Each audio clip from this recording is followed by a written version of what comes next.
China imeutaja ushuru mpya uliowekwa na rais wa Marekani Donald Trump kama namna ya kuharibu uchumi wa ulimwengu, ikisema kwamba huu ni uonevu kwa baadhi ya mataifa ulimwenguni. Hata hivyo, China imesema kwamba hili litadhoofisha uthabiti na utaratibu wa uchumi wa dunia na kuzidisha mvutano wa kibiashara kati ya mataifa hayo mawili yenye uchumi mkubwa duniani.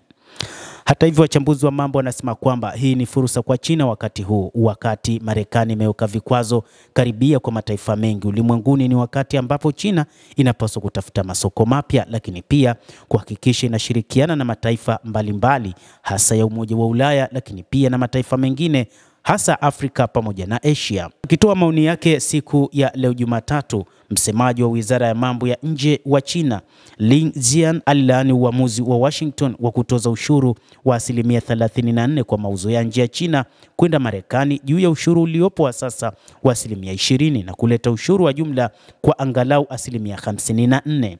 Ushuru huo ni upande mmoja, ulinzi na uonevu wa kiuchumi, Lin aliuambia mkutano wa kawaida wa waandishi wa habari, na kuongeza kuwa huathiri kwa kiasi kikubwa utulivu na utaratibu wa kiuchumi duniani.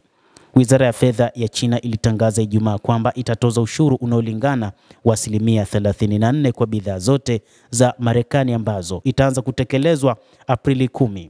Beijing pia imefungua kesi katika shirika la biashara duniani WTO.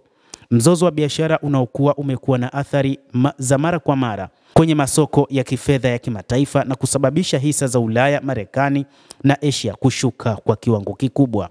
Wanauchumi wameibua wasiwasi kuhusu uwezekano wa kudorora kwa uchumi duniani, huku baadhi ya nchi zikiendelea kushuka kwa uchumi hadi 45% katika kipindi cha miezi 12 ijayo. Marekani imechukua mbinu mbaya ya kushughulikia masuala yake ya kiuchumi ya ndani kama vile ushindani wa kutosha kwa viwanda. Tahariri katika gazeti la Global Times ilipendekeza siku ya leo Jumatatu, badala ya kushughulikia masuala hayo kupitia mageuzi, serikali ya Marekani inakwepa wajibu na kubadilisha lawama kwa kutumia nyongeza ya ushuru, liliandika gazeti hilo.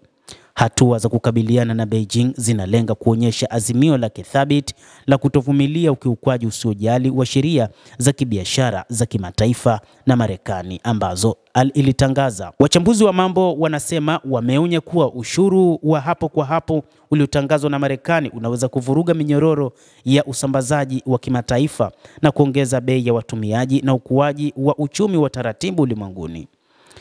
Hata hivyo, wachumi wanasema kwamba moja kati ya nchi ambazo mara moja zitaanza kuathirika ni Marekani yenyewe iliyoweka utaratibu huo, na hata baada ya siku moja tu ya kutangazwa kwa ushuru huo, Marekani imeshuhudia kushuka kwa masoko ya hisa, na hii imeashiria kwamba katika siku zijazo, ndani ya miezi mitatu, huenda kukawa na changamoto nyingine ya ukosefu wa ajira katika taifa hilo la Marekani. Mtazamaji, endelea kutufuatilia, lakini usisahau kulike, usisahau kucomment, kadhalika na kusubscribe channel yetu hii upate habari hizi kwa mapana kupitia The World News. Naitwa Adam Hussein, endelea kuwa nasi wakati wote.